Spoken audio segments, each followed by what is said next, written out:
Welcome back, everybody. Just Mike here. We have a Black Forest cuckoo clock to work on today. This movement last built was in 1950, so this is probably a 30s or 40s cuckoo clock. Let me show you what I have. So this is a clock. It's pretty much all here. I did notice, you notice this leaf here? It lost part of its leaf, but like I've said before, you wouldn't even notice it unless I pointed that out to you.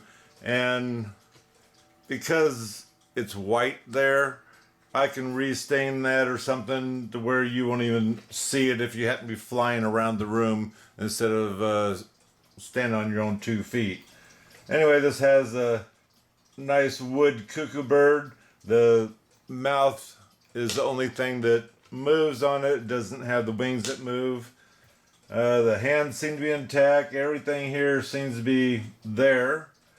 This here normally has nails that stick out that you push on, in which they are on that area. It has this hook here that hooks to this little U nail that's on here. And to get this off, you just kind of wiggle it out of its nails. You see the holes that are on there.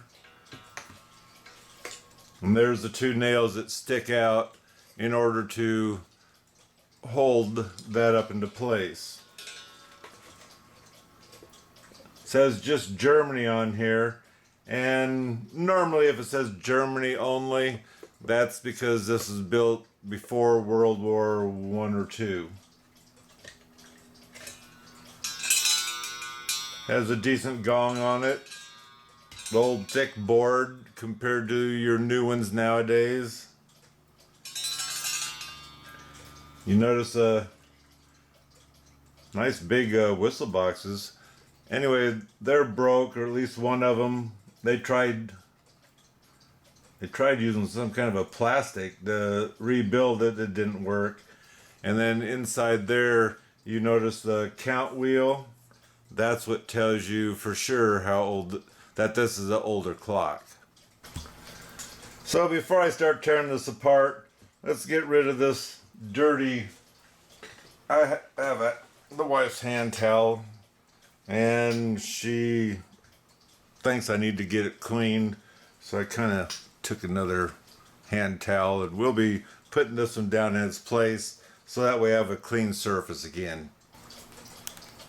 I did forget to mention it does have one weight with the clock, and which I have a bunch of other ones out to see if I can find a match, and it did come with the pendulum also. Got our clean towel down. Let me pull this chain, change the time, and see if we can get this thing to cuckoo part way anyway. What's in the way? I don't know what went on. They have the chains crossed over. This here is the bellow wire that's hanging up. But pulling on this to make it cuckoo, its other chain is over here, so I don't know what they were doing. Oh, I see. The chain keeps getting caught in the wires that on that wheel that actually make this thing work. Anyway, let me get this thing apart like I said.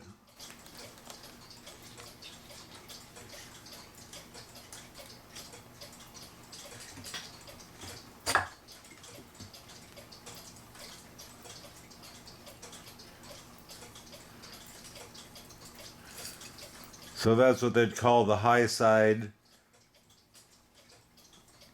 And that goes on there. We'll be rebuilding this bellow with tie-back paper. This side is what they call the low note side. And you may think it's good.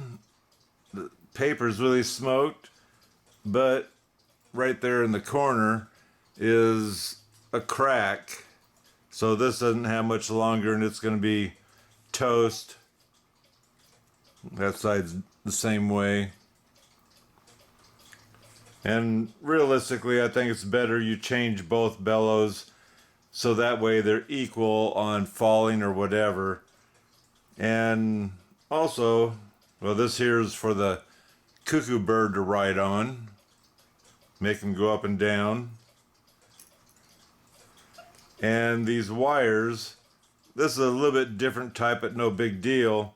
But you want to make sure you either keep it with that bellow or whistle box, or you measure it with the other one. Sometimes they're the same length, sometimes they're not. And usually your high side, which is this side of the clock, is a longer bellow wire. But I have to work it out from here because it's stuck in the chain because it fell off, and it's wrapping around the movement gears right now. But I got the whistle boxes out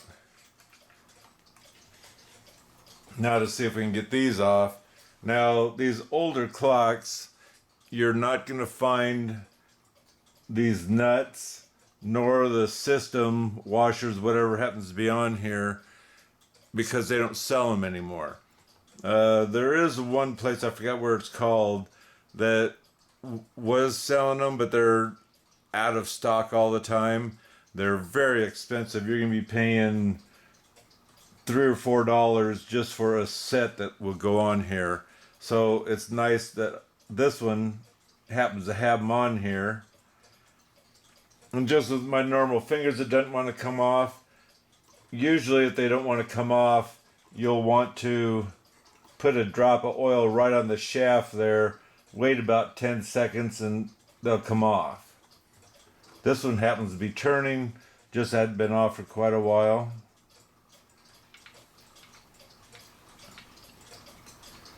So I'll put these in order. We have the, I call it the decorative nut. And this here one screws on, and what you're doing is you're screwing it on to snug the hand in, because more than likely this is a square ended shaft on the hands. It's a little sticky going around backwards. Hold on to it. So that's all it is just a threaded nut, and it's skinny, so it's hard to buy something for nowadays and make it work because of the thickness. There's the hand with the square hole in it. It's nice that these hands are still here. Usually you gotta come up with your own idea of how to get that back together, get with new hands. And then this here is wedged, so this just snugs down in where it's supposed to be made or set. And for the cuckoo bird, you gotta open the wire, and if I can with my finger, I'll straighten it out, then pop it up. See, he don't want to go back in right now as he's still trying to cuckoo with all the chains wrapped up in the gear. So this is all disconnected now. Now I can come back in here and take out the 4 screws that hold the movement in, and then we can deal with this chain and everything that's stuck in here.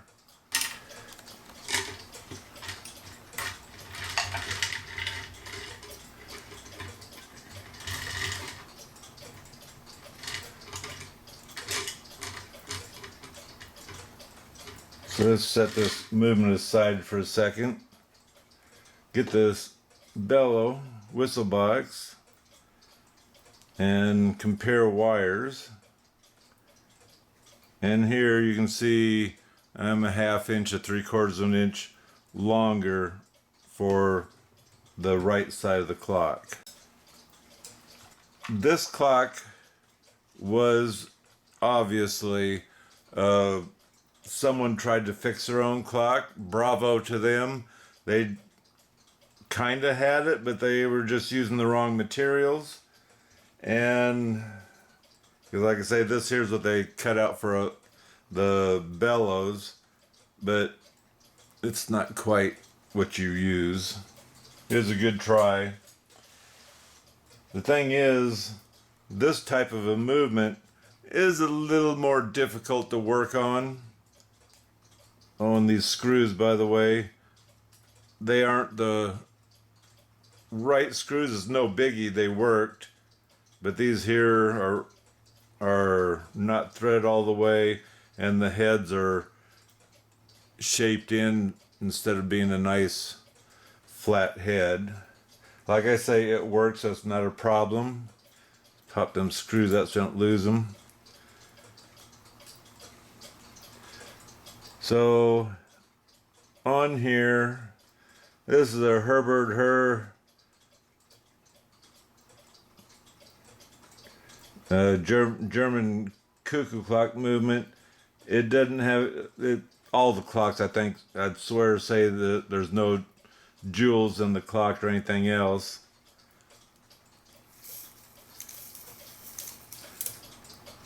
See, so far, this here is the count wheel that tells the clock how many times the cuckoo. This here needs to fall into the hole, and what that's for is to tell the clock when to stop cuckooing. Now, if that, we'll find out just right now. Do we have a half-hour cuckoo, which is a single cuckoo? I'm going to hit this trigger here, which will trigger this bird with this wire that's going to hang up on everything. And see if he comes out, otherwise I'll be moving the wheel. Okay, we got one cuckoo there.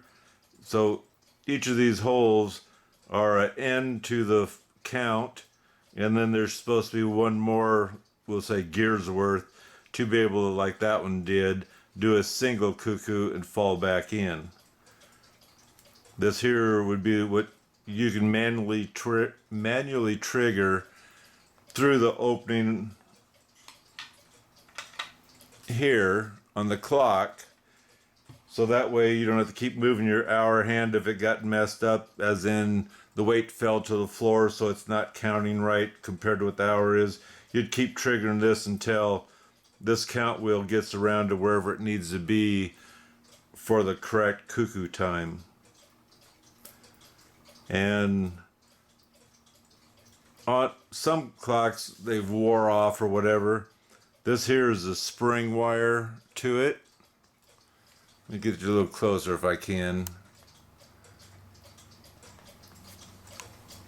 This here's the spring wire to it, and if it doesn't have the spring wire that's pushing down, you'll have to get a spring that you can hook around this rod here that you would normally trigger the cuckoo with, and you'd come up and go around this post right here.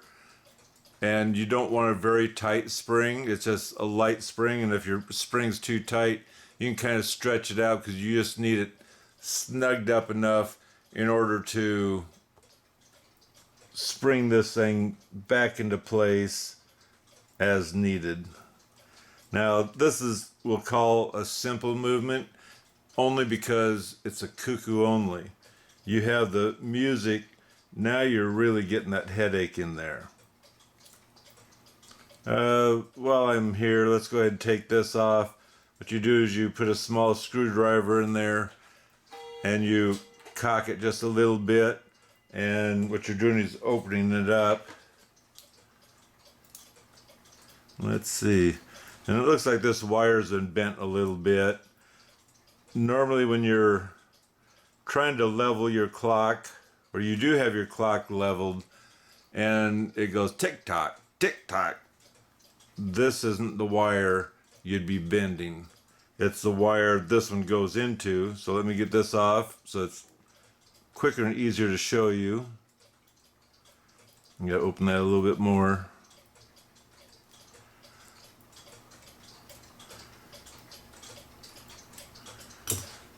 Kind of gummed up right there.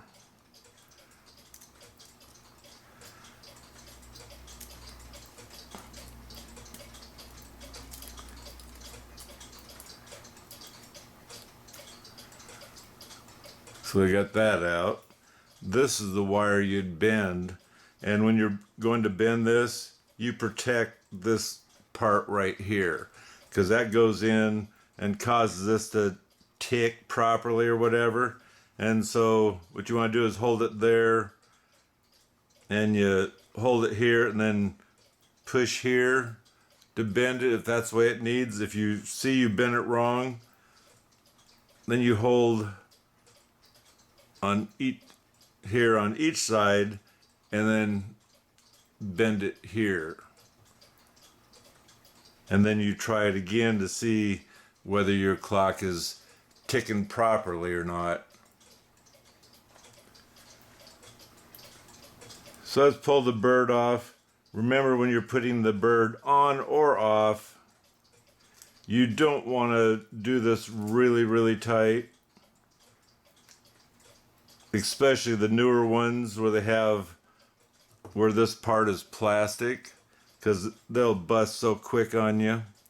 I don't worry about marking where this bird goes, because once you have this thing rebuilt, you just set it on in place. And the reason why you're setting it on in place, because that way you can, once you have this screwed in, now you can adjust your bird back or forth in order to get them centered in the door, and you don't have to fight trying to get this little hole on here when you don't have much room inside your box.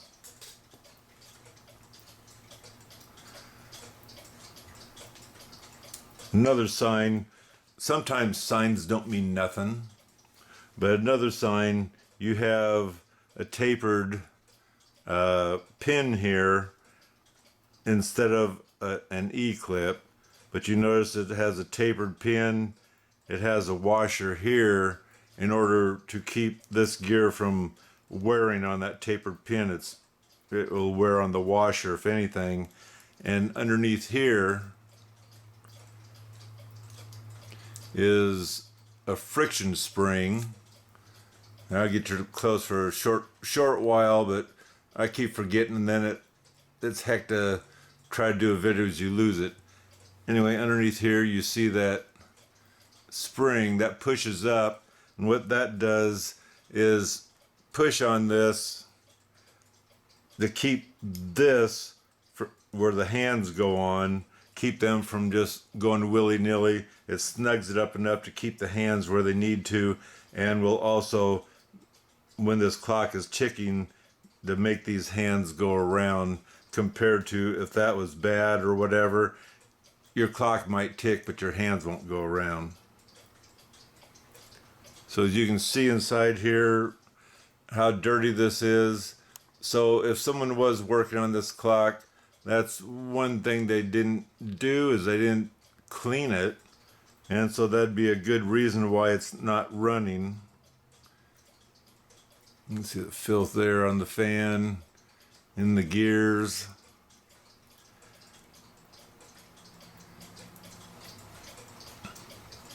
So anyway, what I'm going to do is I'm going to take this thing apart, and I'm going to put my,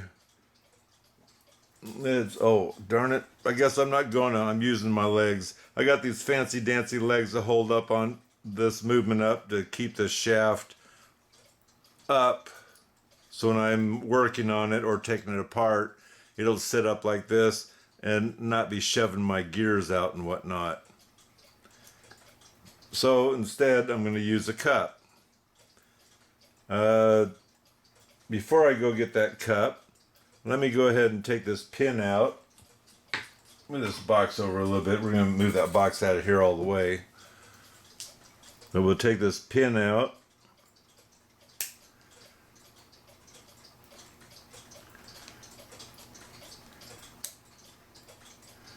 Oh, and before I get carried away, if you're gonna take one of these apart, a camera is your best friend. There's the washer.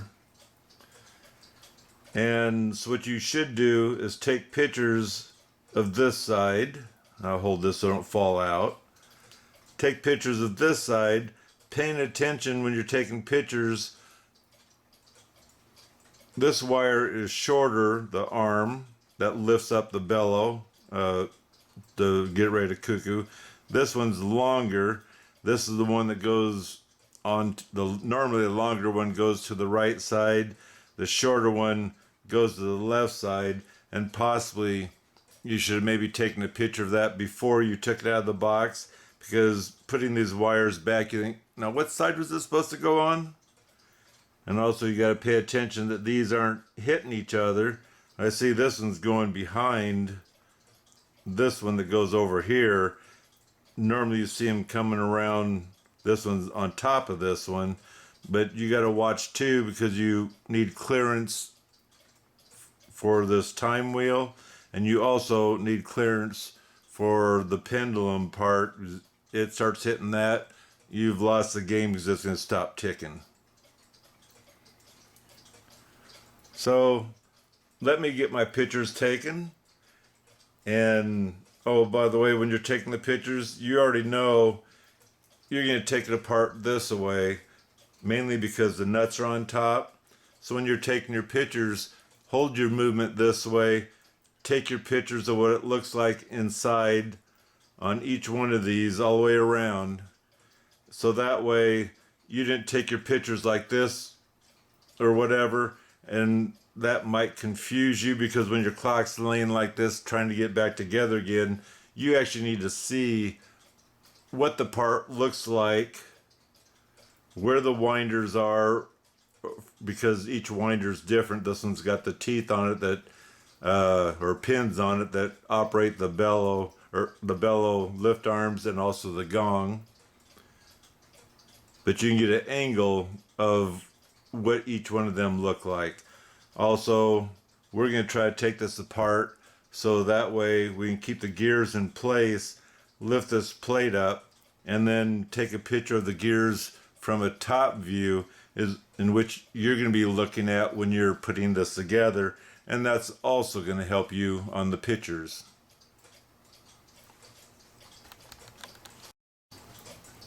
Now that we got that pin and washer out, that releases this, so the washer holds this from coming up. This would be your hour hand shaft. This here would be your minute hand, in which those pegs on the back are what tell this clock when to cuckoo, and there's no height difference or anything else, because this here wheel here tells the clock whether it's a half hour, hour. This here just tells the clock to cuckoo on the half hour, hour, and it doesn't even know when it is except that count wheel. You take this off. There's a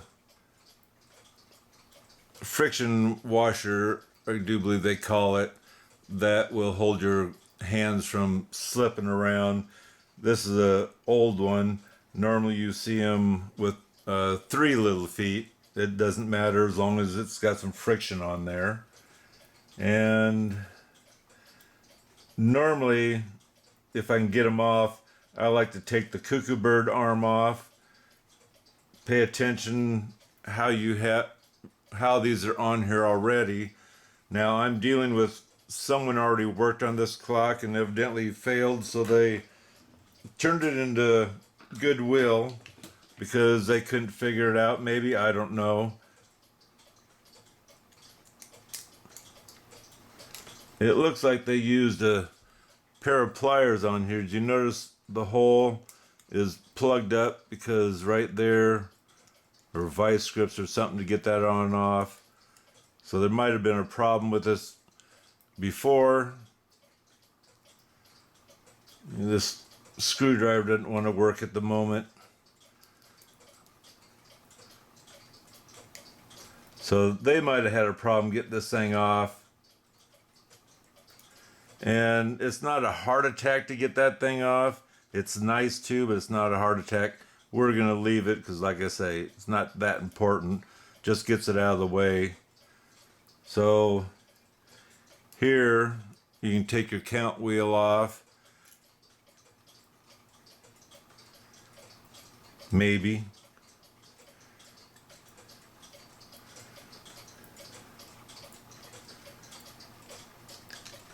We'll hold off on that too. On our gong, it has a spring wire in here, just like this spring wire here.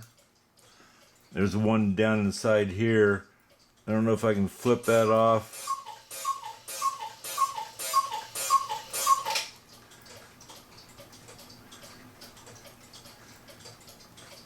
Because I'd like to get these off. Some people leave them on. I just soon take off what I can. I have to get this thing closer so I can see if I can get that out or not. I'm going to say I can't. Now this spring wire can be pulled through the plate. Normally I don't like to do that, but I can try it on this one. Yep. Because it's smashed there on the end a little bit that stops it from going in. When you go to put it back in, this does have a little bit of a curve, and you'll want to turn that curve to make it so this here will be more of a spring for it. So anyway, now they got that spring wire back. I can take this, unlock it. The top one, the shorter one, would be the lock. This is the one that rides on the wheel, the pins in there. So now that the gong's off, I can take the short armed wire off.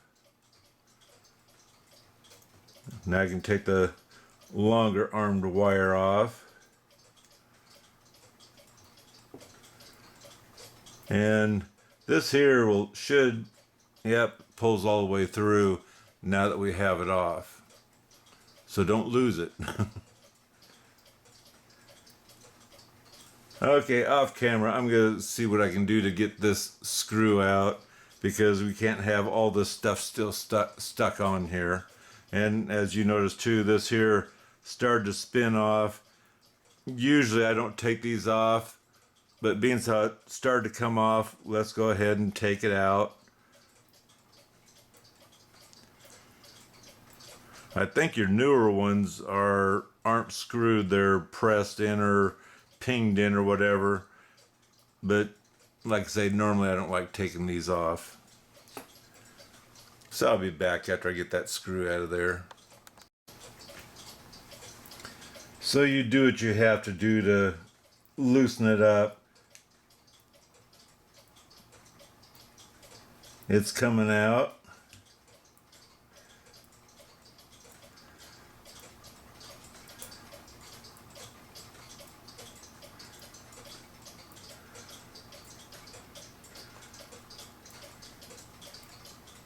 Now, without that count wheel on there, if you never put it back on, this clock will only cuckoo one time on the half hour, one time on the hour, because it's always going to rest. As this comes up and drops back down, it's always going to a rest. So the clock never knows what time it is except cuckoo one time, because it was told to cuckoo. So this here's possibly an older movement than I think. Like I say, it might be in the 30s or 40s because of the size gears. This is different. Everything looks different, including this here, which is normally a thin rod that comes over and that's been bent and smashed. And this one's not looking bent or smashed, and it kind of looks heavy duty, which, like I say, normally they don't look like that. But I'm not an expert when it comes to aging anything. I just put this way, I've never seen such a thing on one of these clocks yet. And who knows, this could be a newer clock only because down here does say, I think it says, yeah, and just non-adjustable, I think it might say so dirty, and no jewels. So there we go. Anyway, if you can get these off for the cuckoo bird, pay attention that they do come out this way, because they can be flipped the other way and you'd be all messed up.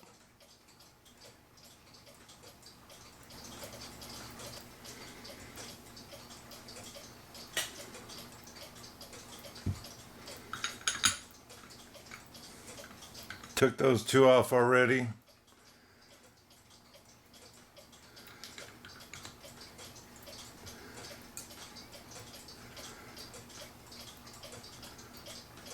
All these pieces I'm throwing to the side.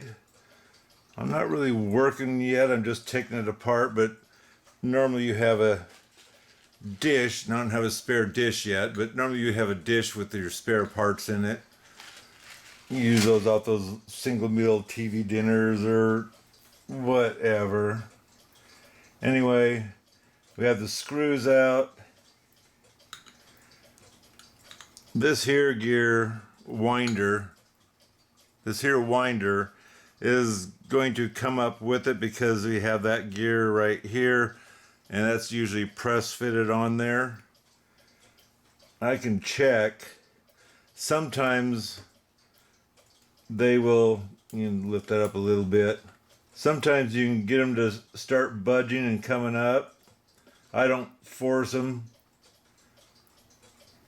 That one says it don't want to come up. That's fine with me. It's just that this part might start falling apart on you. Now that we have the nuts off, we can start lifting this.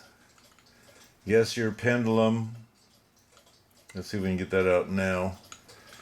Start to come out. It might be stuck.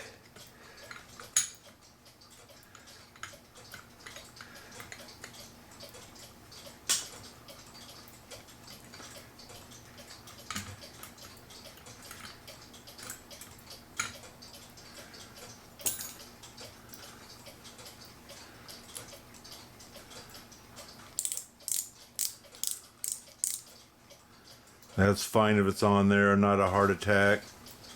This is what you gotta be careful with when you're leveling your clock. This is the wire that you're gonna be bending. That's why you gotta protect this corner, because the corner protects this here. Anyway, now that we have this apart this far,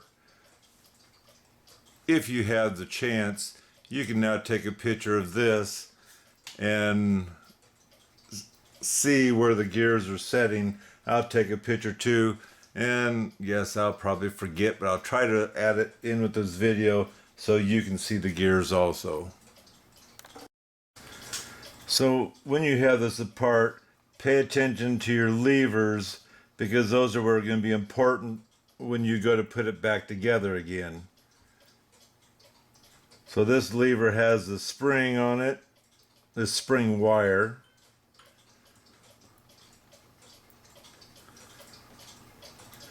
We have this gear that fell out. This here is one of your points where you got to watch when this falls down in here. It needs to stop. Probably comes this way and stops. You kind of need to hit in there for the clock to stop properly,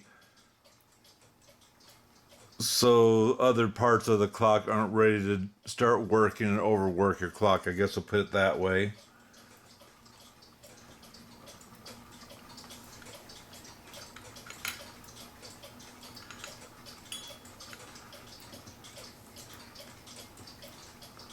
You can tell how dirty it is. Now this here is what I was looking for. I don't know if you can see that little pin on here. Right there. That there is what you're timing your clock with. You can tell how filthy this is. By the way, all this filthiness, I do have a sonic cleaner, and it already got trashed from the last clock I did, even though I took all these parts and scrubbed them with the toothbrush and Dawn dishwashing soap. A lot of dirt came off, and I thought it looked pretty clean. But once I ran it through the sonic cleaner, oh my lordy, it turned black. So I'm going to try to clean this stuff up the best I can again before I put it in the sonic cleaner, even though maybe I should change my fluid, but I'm going to go again because this thing's so filthy. I don't know that I'm going to get it all. This fan, just in case you don't know, does slow the cuckoo bird down so he doesn't cuckoo a million miles an hour. And if this thing's slipping real easily, it probably will be cuckooing too fast, which this here actually does feel loose. And the way to get this out, you'll have to push that center one down just a little bit in order to release it, because the post is divoted to hold these and the center one that go across it. And what you'll be doing is either bending the center one a little bit flatter or bending the two sides down a little bit so you have more pressure on this post here. But like I say, and this is dirty and it's going around that easily, so I can imagine I'm more than likely gonna tighten that up so it's better. So all that was the cuckoo side. The time side, besides this pendulum piece here that rocks on there, all it has is the winder, this gear, and this gear. Pretty simple, we'll say.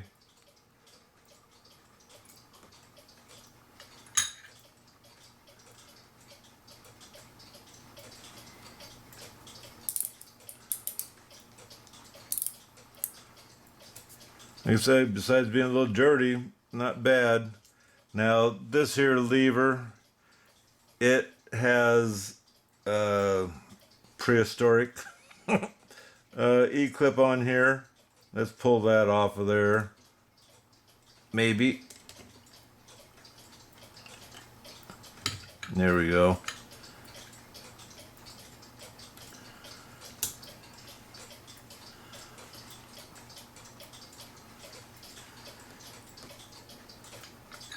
And I don't think this is going to come out. It might.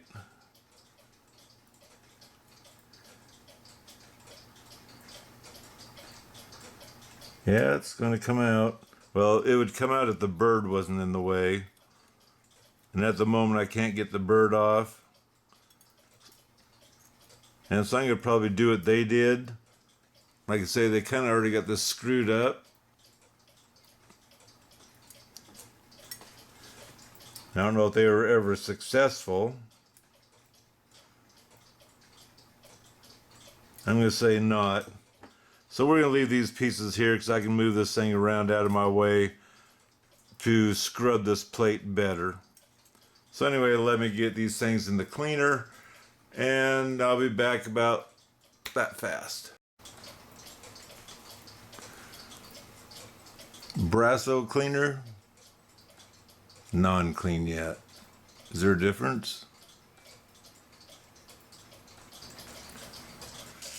As most of you know, I'm not into polishing the Cuckoo Clockworks movement, whatever, mainly because you don't see it.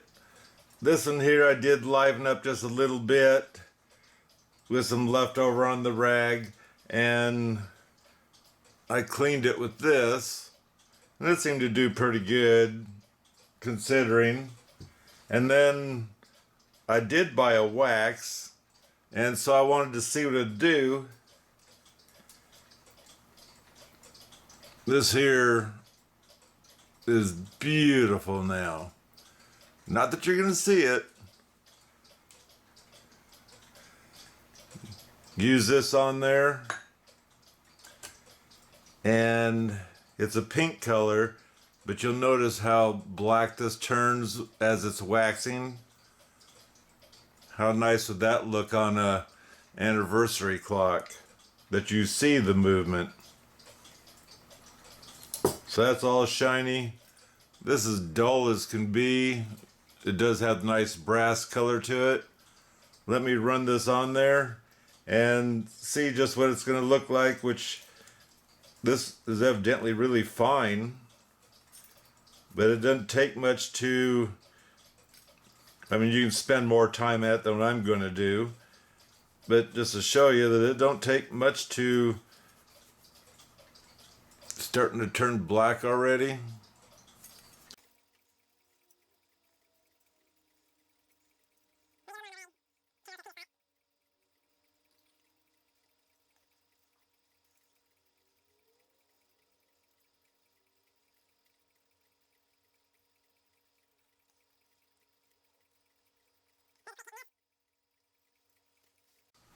from the last one I did, how black it turns.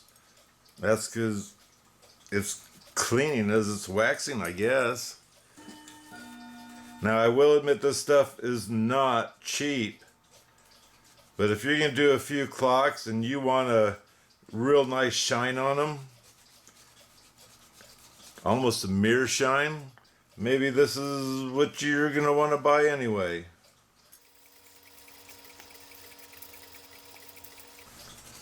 So you can see the mirror shine is starting to come through. It's still black in here, and that tells me it still needs some cleaning.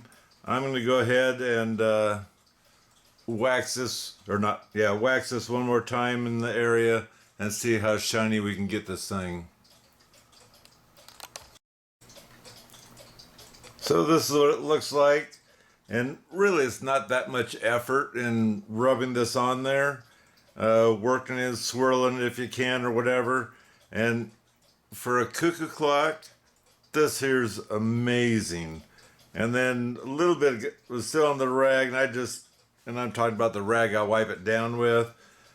This here just started shining up, rubbing that on there because it had still a little bit right there of the wax, and amazing how that shined up.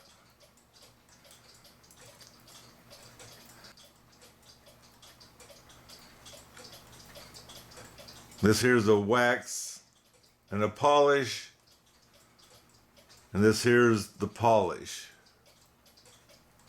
And this is what I used last, which possibly I should have used this here last.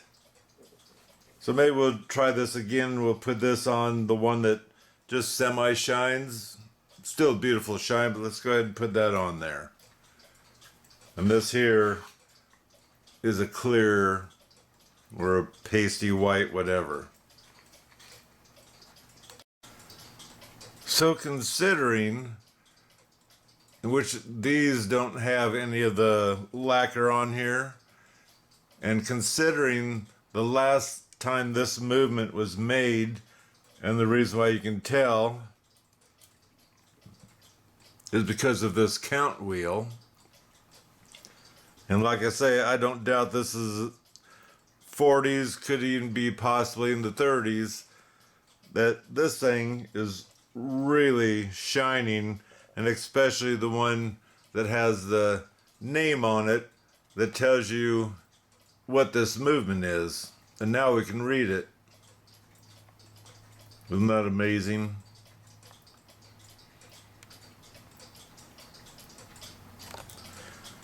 So when I get ready to do another video on the anniversary clocks, we're going to use this to clean up if we need to, which usually your base needs it, but clean up the brass on the anniversary clock, and then we'll add the wax to it.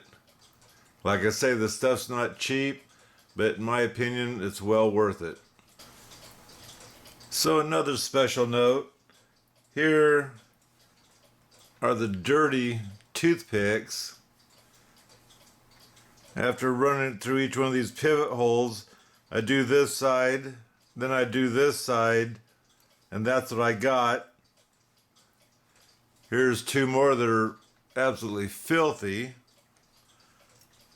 and they were used to go through these pivot holes, and then this side for the other toothpick, just to show you, even using the ultrasound, if you're just cleaning it in the sink with Dawn dishwashing soap or whatever you're using, always clean your pivot holes because they are normally filthy in there with either a shellacked oil and dust mix in there, worn gear, whatever.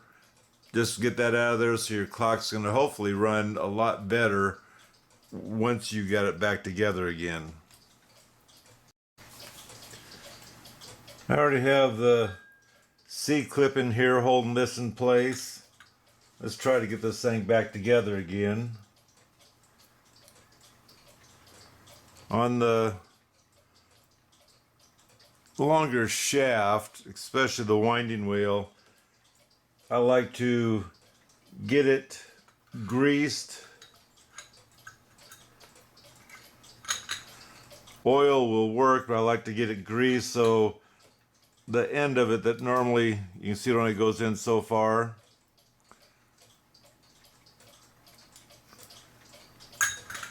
So I like to put just a little bit of grease. Even the clock oil will be fine. And the grease is thick, so it takes a while to come out. And now I can just drop that in there. There we go. This one threw me. This has got to go on like this.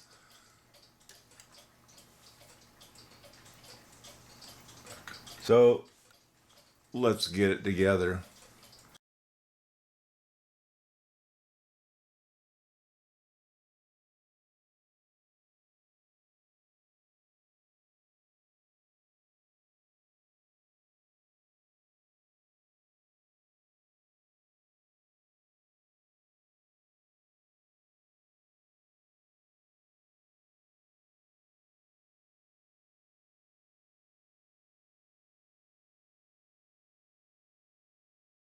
Fan, I'm showing you it isn't grabbed enough. Let's try. What you need to do is you have this metal overlapping here, and on the other side you have this metal overlapping here. And so I'm going to try to do is squish them, we'll say.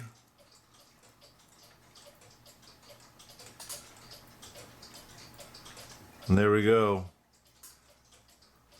It's supposed to turn, but not real easily. Before, if I would have put this together, that cuckoo bird would have been cuckooing so fast. And like I say, now it's hitting, it's dragging, and that's what you want, is the drag.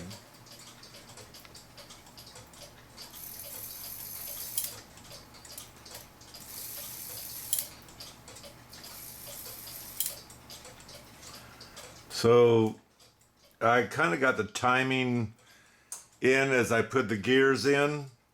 Sheer by accident, I remembered.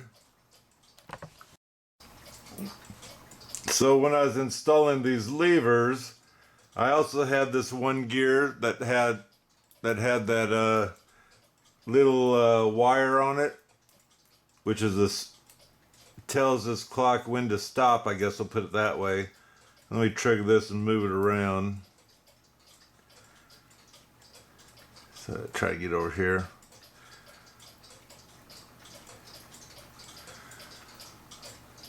So that wire there, I had to make sure it was on this side of this lever because it needs a stop. And besides, on that side of the lever you have this cam type gear in here. And let me see if I can turn it around so you can see it in action. Was it? There it is. You see the cutout in it.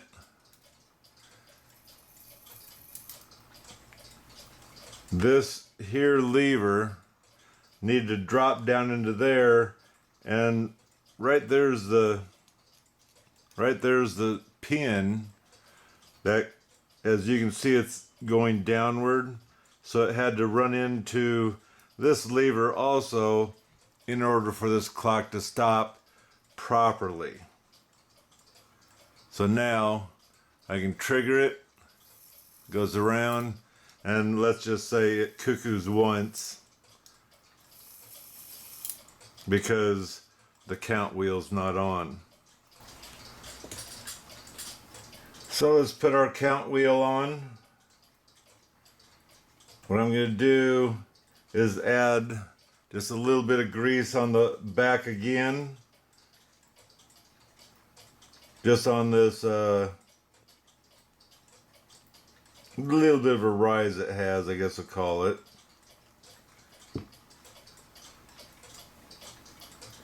And I need to line this up with one of these holes here.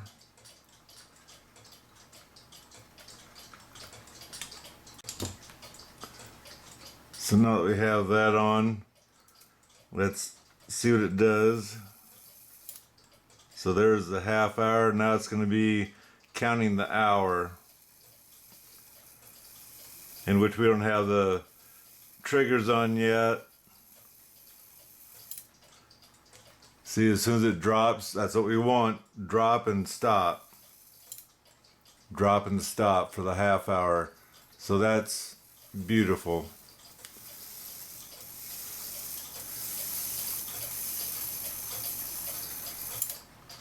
So the next thing I'm going to do is I'm going to go ahead and put in the long wire for the arm for the bellow, the short wire, and then the gong. So let's get the long arm in first.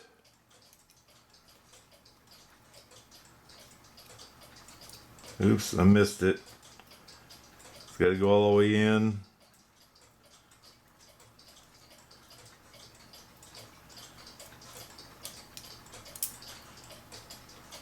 Get the short one in.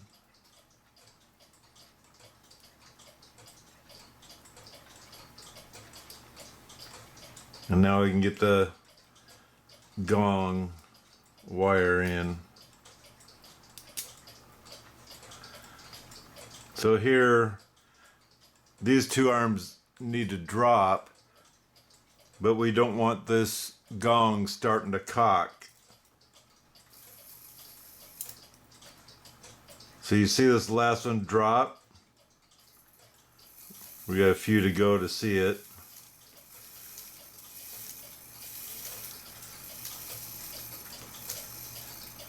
Okay, here we go. Gong, cuckoo. That's perfect. The last coo dropped and it stops right away. Here's a single cuckoo. Gong, cuckoo. I made it go slow so you make sure to see that last one drop. So by luck, I got this wheel in, which has the wires that stick up that actually work these. So now I need to put in the small wire through the hole here that comes up and is the spring for this. It was easy enough. Just push the wire through the back. You guide it up into the slot right here. And now when this raises, that spring raises.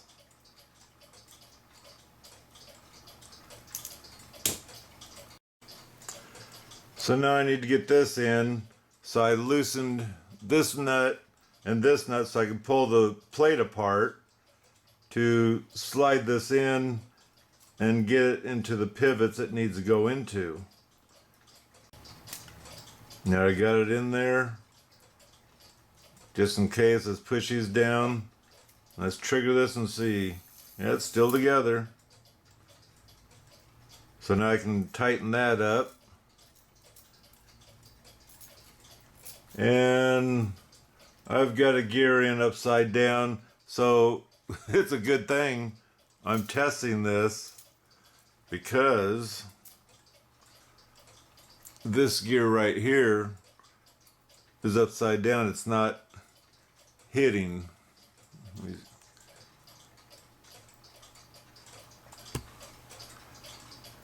See how everything's going around, but that gear up above doesn't have anything to hit on because it's down here.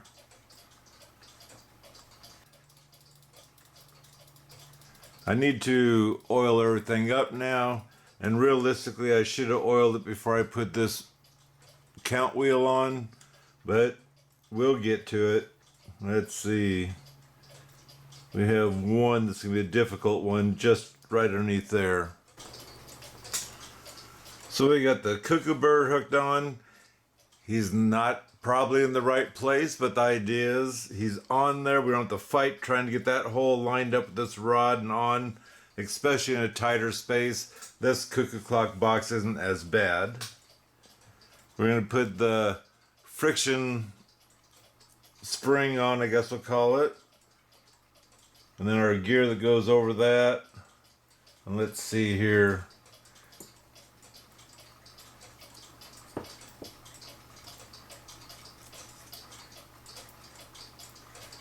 See, this gets pushed down so it'll be a little more flush than normal.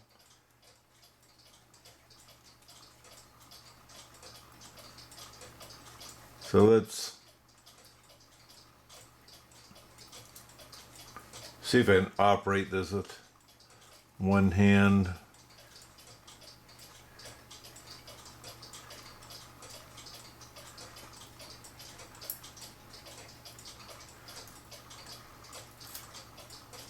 I just turn it the wrong way.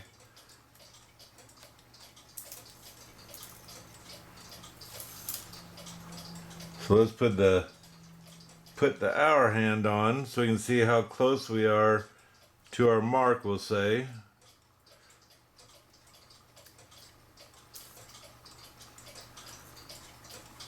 So this wire hangs up, so it's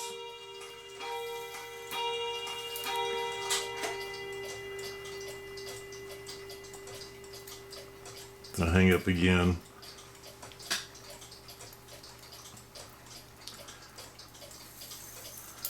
So it looks like it's close enough, pretty close, however you want to put it. And when you're moving the hand, adjusting this, more than likely, if you get this right on what you consider is the hour, when the clock is moving, it's going to probably be just a little bit different because you're pushing it fast forward there where the clock is going to slowly tick and move it like it's supposed to. But I'm going to guess that's okay. So now I need my little washer.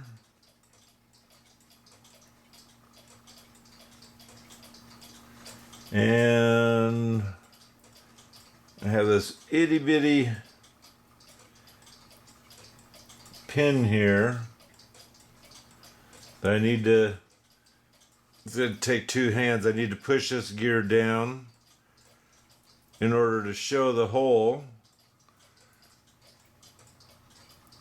in order to get this in there. And I think I have to use my pliers because my finger's just too big to squeeze in there.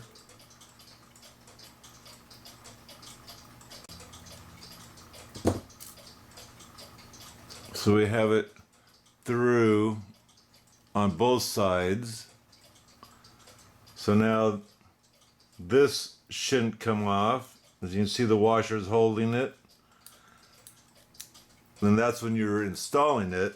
And then when you put your hour hand on, it's gonna, the hour hand on, and then the nut, it's gonna hold this shaft because the hour hand's gonna be against this part here. Let's see, let's throw this on real quick.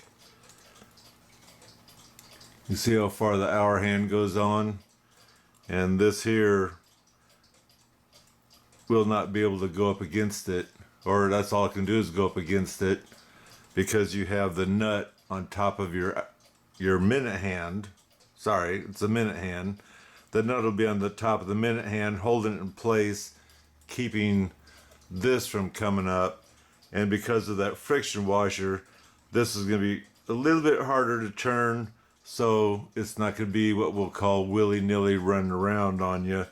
Because if you don't have that washer in there, this hand will just automatically fall down to the 6 o'clock. So I'm going to put this in the box, get the bird hooked up, but then I need to rebuild those bellows.